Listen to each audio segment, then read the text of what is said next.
Hey, what's up, everybody? I hope you're having a great day. It's Wes here, aka Seahawks Prime, and this is the Seahawks Times. Thank you for everyone who's subscribed already. We're really helping grow the channel. If you love NFL football, you love analysis, you love film study, and if you love the Seahawks, you're going to love this channel, and you got to hit that red subscribe button and notification bell. Let's get into it. 2022-23 Seahawks offense. Is it going to be atrocious? Is it going to be fantastic? Is it going to be middling? You know, the national media is really on the Seahawks' neck right now. They have us as the bottom 3 team in the league for all of their reasons given, particularly around the power of Russell Wilson's media power, all of that stuff. I'm going to get into why I think the Seahawks offense can not only be good, I think it could be great in 2023. And that may come to a surprise for a lot of you casual fans and non-Seahawks fans. I understand that. If I thought they were going to be trash, I would let you know. But let's get into why I think they could be good and the players. Okay, Drew Lock. I think he starts at quarterback. Drew Lock, there's a million videos out there on Drew Lock and you know how bad he is or how good he can be.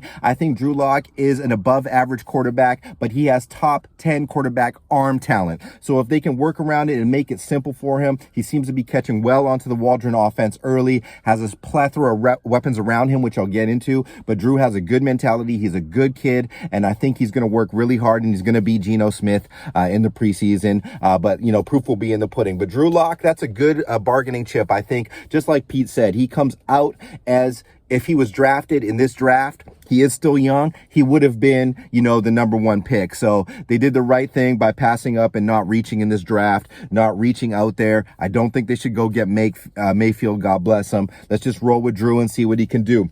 Running back room. Wow.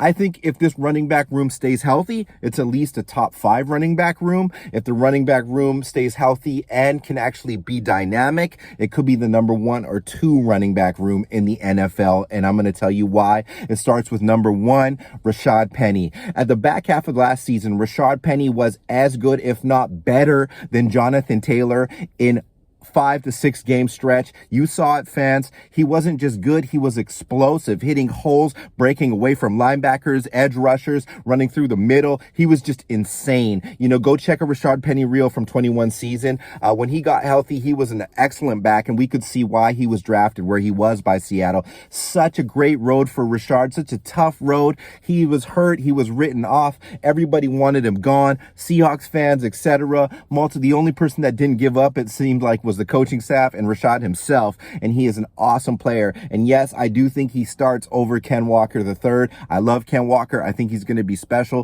but Rashad can be a top 5 workhorse back in the NFL, mark my words. And if he stays on the field, we're automatically dangerous, and that really helps a quarterback like Drew Lock. That is a key reason why I think we could be you know, a 9-10 win team next year, combined with Ken Walker III.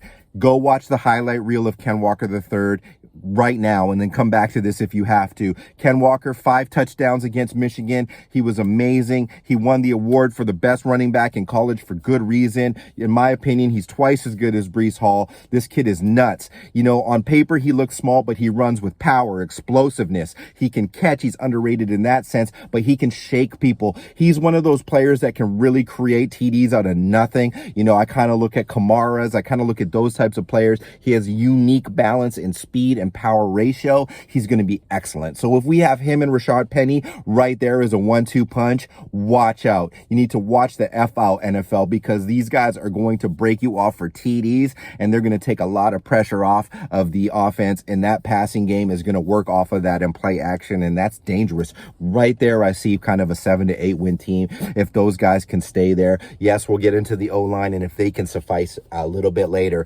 Behind Ken Walker III, we're going to have Travis Homer. I love Travis Homer. He is the quintessential utility back.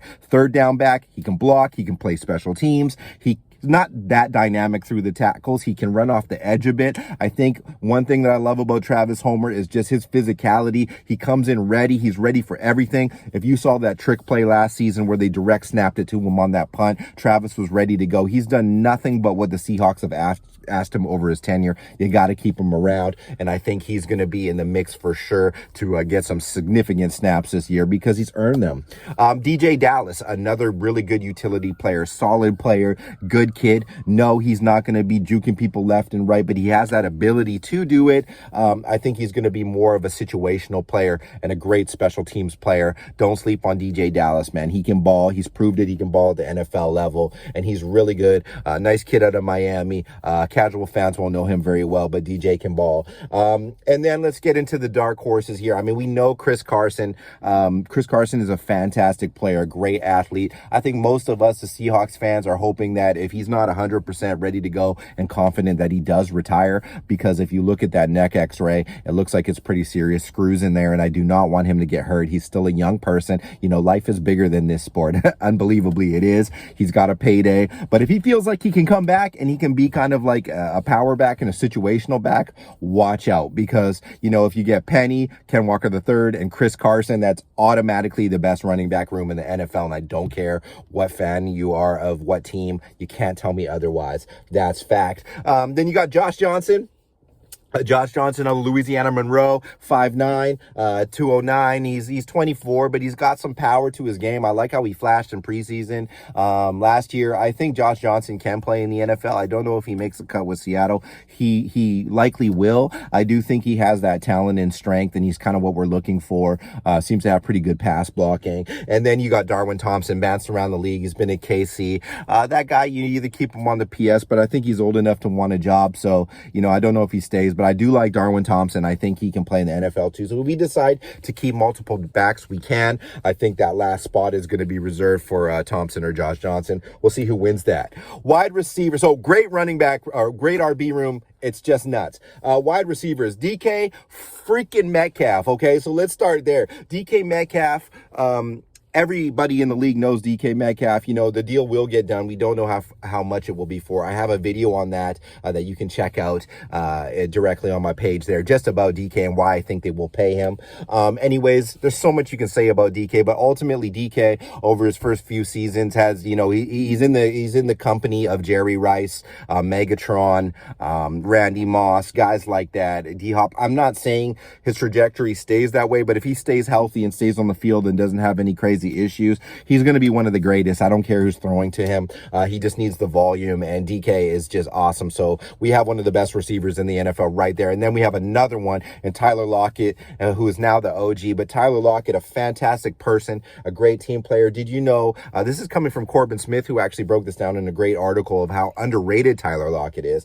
Let me read this off here. Since the start of the 2019 season, Tyler Lockett stands out as the only receiver in the NFL with at least 70 receptions, 1,000 yards, and 8 touchdowns in the past 3 seasons. He's one of one. He's the only guy. Out of the 26 seasons which numbers are collected, superstar receivers Devontae Adams and Cooper Kupp were the only other receivers who received that mark twice in that span. So basically, he's top 10 in everything all the time. Tyler is not only an underrated receiver, he's one of the NFL great receivers, and may go down as, you know, he will go down as one of the Seahawks all-time great receivers. He's still young enough. Tyler Lockett's probably 29, 30, but his style of game is not purely dependent on breakaway speed or power, never has been. He can get open, and he's going to be able to do it for a long time. What a great safety blanket. Lockett, I think he's going to have a phenomenal year. It's scary how good he is with DK Metcalf, and I think they can really get him going in the Waldron offense again. Now, my breakout candidate for 2022-3 season as a whole as a Seahawk is D. Eskridge. I loved the D. Eskridge pick coming out. I was disappointed he got hurt, but he got seriously hurt on the concussion level. You know, it wasn't as much as a physical injury, you know, he has had some nagging hamstring stuff, but he is lightning fast. I don't care what his 40 time is. D. Eskridge with the ball in his hands is electrifying, like Tyreek Hill levels. There was one play last year against the Niners where he caught the ball short. You know, this was a game that was a little bit out of hand, but he was scampering. Like, he was at the goal line within seconds, it felt like. Man, I wish I could clip that reel, but he's so good with the ball in his hands. And in this Waldron offense with crossing routes, underneath stuff, you know, he can go deep. He's going to have a great year. He's going to be open. You know, him against the third look or a slot player, he's going to kill them. You know, a lot of us think he should go outside more, and I think he'll do a little bit more outside, but working to the middle of the field, man, D. Eskridge could be really, really special. You know, I could think he could have like an 805 kind of year if touted, but man, he can have all-purpose yards, can do some of the Debo Samuel type stuff. Love the kid. Yeah, he was a great pick, and I think if he can stay on the field this year, he's proved that, but he's going to be really good. Freddie Swain, I just look at Freddie Swain as he's going to kind of have that pseudo Robert Woods role in the old Rams offense. I think or the old Waldron offense with the Rams. I think that Swain is a good, solid player that you have to keep around because he can block and he knows how to get open and he can diagnose plays when they break down.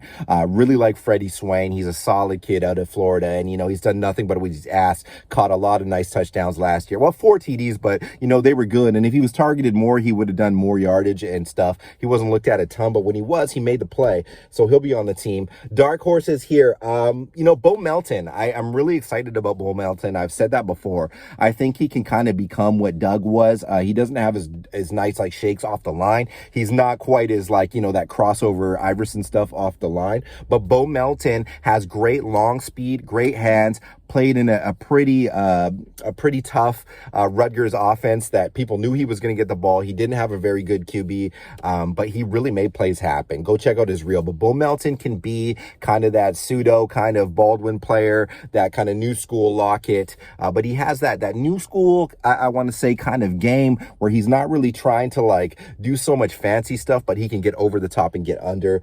Bo Melton, good player. Maybe he can get forward in the kick return game, punt return game. Dark horses as well. I do think Bo Melton makes his team, by the way. Cody Thompson, they've been talking about him a lot in camp. If you look at over the past couple seasons, Cody Thompson's just caught the ball when he's asked to. He's just a quintessential, like, he kind of reminds me of like an Alan Lazard type player. Like, he just can catch the ball. He's got sure hands. He's not afraid of getting hit. You know, he's a good player, man. Maybe he makes it. They're raving about him, and I don't know if he'll make the PS. So they might have to put him on this on the team. Can Derek Young sneak on this team? I think he'll have to have a great preseason. You know, I thought he was just more of an end-around kind of gadget player with size, but, man, when I looked at the film, he could catch. Lenore Ryan, kind of an underrated D2 program. They were slinging him the ball. He was making plays. He's huge. I think he will make this team eventually, but he'll have to, you know, really earn it in special teams. One of those types of players. Derek Young, an awesome physical player, man. I hope he does make this team because I think they can do a lot of creative things with him in the run game as well as a passing game. Marquise Goodwin, great character guy, has been through a lot in his life. Excellent speed. I don't know if Goodwin will have a role in this team if he can be unseated by like a Melton or a Young type guy, but I do like Marcus Goodwin, and I you know, he's an NFL pro, a vet. If he does make the team, I wouldn't be surprised, but I'm just not sure he does. Wide receiving core, pretty good. You know, if D. Eskridge is really, really good, then it's one of the top cores. It's already daunting with Lockett and Metcalf. But I mean, think about that. Who's spoiled like that with Lockett and Metcalf alone? You know, let alone that will really make your quarterback, your younger quarterback, like a lock. You know, that's going to help. Those guys can make catches that not everybody can make. So you got to think about that. You know, they can make catches that Jerry Jeudy, Sutton, those guys can't make. It just is what it is. Tight end room, love it too. This is a top 5 tight end room, easy, maybe top 3. Noah Fant could be a top 3 tight end in the NFL. He definitely has the talent. You know, these guys like Travis Kelce and Kittle, these guys are awesome, but Travis Kelce is like 32, 33 years old. You know, great player, amazing, cerebral. I think Fant has that. He's a cerebral player, has all of his experience with Drew Lock, and can just be, you know, if he's left open, and he's going to be nuts. Like, you know, this guy could have 1,000-yard season. He's that good. You know what I mean? Noah Fant is exceptionally talented, probably the most physically talented tight end in the NFL, you know, like right up there with, you know, Kyle Pitts and George Kittle. Don't sleep on Noah Fant, man. He could be great. And then behind that, we have Will Dissly. Why did we pay Will Dissly $23 million or whatever? Seahawks are good with their contracts. They're not always as exploding, money just thrown away as you seem. There has to be guarantees, but there is more incentive-based stuff. Will Dissly is one of the best blocking tight ends in the NFL. Will Dissly is essentially the same as having like another tackle, another guard. He has sure hands. He's like a quarterback on offense and at the tight end position. So he knows what's going on. He knows the reads. But man, Will Dissly in the open field, like say you get Charles Cross out there and you have Dissly out in front and there's space and Walker has the ball or D has the ball, whoever, and those guys are pushing, you know, you're not going to be able to block those guys or get through those guys if you're a safety or a corner, even a linebacker. That's going to create explosive. That's why they pay Will Dissly. It's the things that you don't see, the downfield blocking, the soundness, the precision in the game.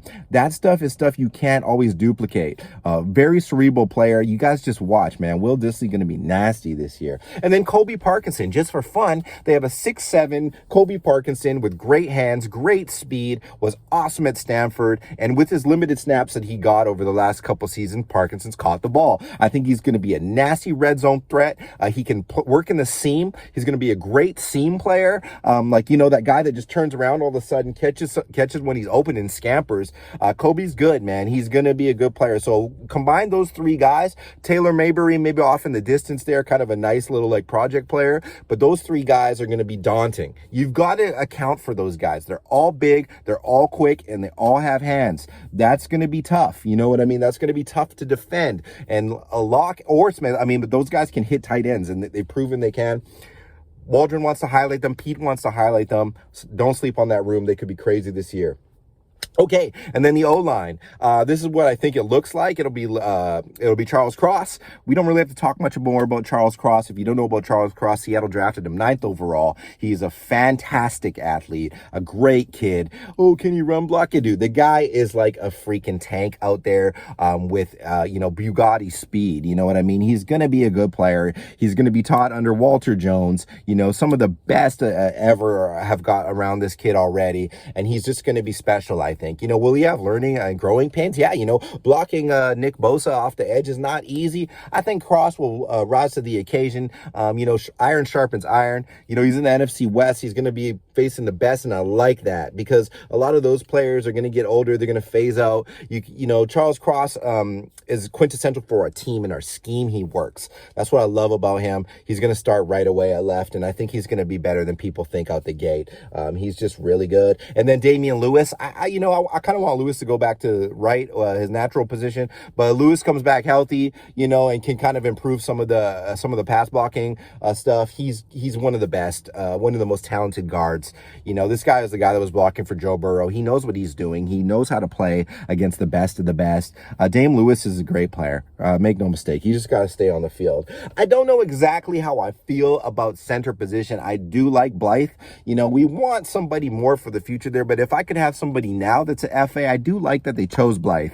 Why? Little known is that Blythe ran that, you know, Todd Gurley, Goff, Waldron offense. He's the quarterback, he's just mentally ready to run that center position. He knows how to get off the snap in the Waldron offense. That's going to help settle things down. If Blythe can kind of get back to that and he's comfortable with that and command the kids around him, that's a good player. He's sound. He can get bull rushed a little bit, but he doesn't let a lot behind him. And that's what's important, that you're not letting your quarterback get crushed in the backfield and the ball's not flopping out everywhere. As long as he can accomplish that, it's probably an upgrade from Pokic and Fuller. And that's all we could really ask for at this time. We're going to be drafting behind that or finding somebody later, it seems. And then at right, you know, Gabe Jackson, I think, is still there.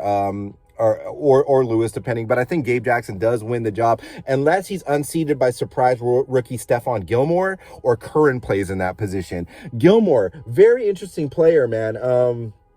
I don't have a lot of notes on him, but he's out of Georgia State. I've seen some film. He's 6'2", stout, kind of like a 302 guy, kind of like a Puna body. But, man, he's played against some of the best, and he hasn't let anyone behind him. So Gilmore might be, you know, in situations in power run, be very good for Seattle. He might be like their project of the future, but we'll see if he can outseed anybody. And then on right, you know, it's between Curran, Lucas, and Stone Forsythe out of Florida, drafted in the 7th a couple years ago. Good player, I think. I don't think he's going to beat out Curran or Lucas. I think it's Lucas's job to lose. From what I've seen in OTAs and stuff like that, Lucas is a very strong, stout player. I'm super excited about those tackles. Now, they say because of that O-line, they have it as a bottom O-line, that we're going to be I think that O-line is going to gel. It might take a few games, but when they do, it's young, it's nasty, it can get downfield. We have the running backs to do it. We have a quick release QB. This offense as a whole, I believe, can be a top half offense. It's ceiling to me because how underrated it is and sneaky it is and how little film is on it is a top 10 offense. That's the ceiling. I'm not going to go into the top 5. I don't think the O-line is seasoned enough to do it, but they can be a top 10. It's floor. You never know what happens with injuries. If we get hurt and we don't have some of those dynamic players, it can fall apart pretty quickly. So the floor is kind of, yeah, it's definitely a bottom, 20s kind of offense, but I think the ceiling is very high. I think Drew Lock is going to come out slinging and surprise people, but the foundation and what Pete's foundation always has been is the running game. And right now with Penny, Walker, these kind of talented young tackles, the tight ends that can block springing out to the outs, if you got like little corners out there and linebackers that aren't edgy, aren't on Darius Leonard's level or Fred Warner's level, you're going to get ran on by Seattle. And it's going to come down to Seattle. Can they execute in the red zone? That's what it's going to come down to. I do like that we have all of those hands in the red zone. We're going to be dangerous. Mark my words. I'm just going to come out and say it. This video has been kind of long, but I enjoy talking about this stuff. Seattle Seahawks offense is going to surprise people. It's going to be very dangerous. It doesn't go away because Russell Wilson was traded. As a matter of fact, maybe some of it increases in some statistics because Russell could never hit the middle of the field. Bless his heart. That's just not him. He didn't have the height. He doesn't have the throwing motion to quick hit over the middle of the field. They will say that it's because he didn't want to. Ultimately, that just wasn't his skill set. Best deep ball thrower, one of them in history. But in this offense, Drew slinging it over the middle to those tight ends, the slants to DK, those routes to just move the sticks. That means a lot of yardage, a lot of pressure, and then we're going to have young dynamic running backs coming all day long.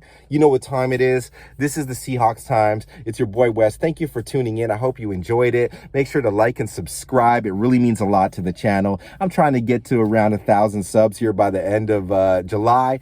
I love you guys. Make sure to just follow and subscribe. Peace.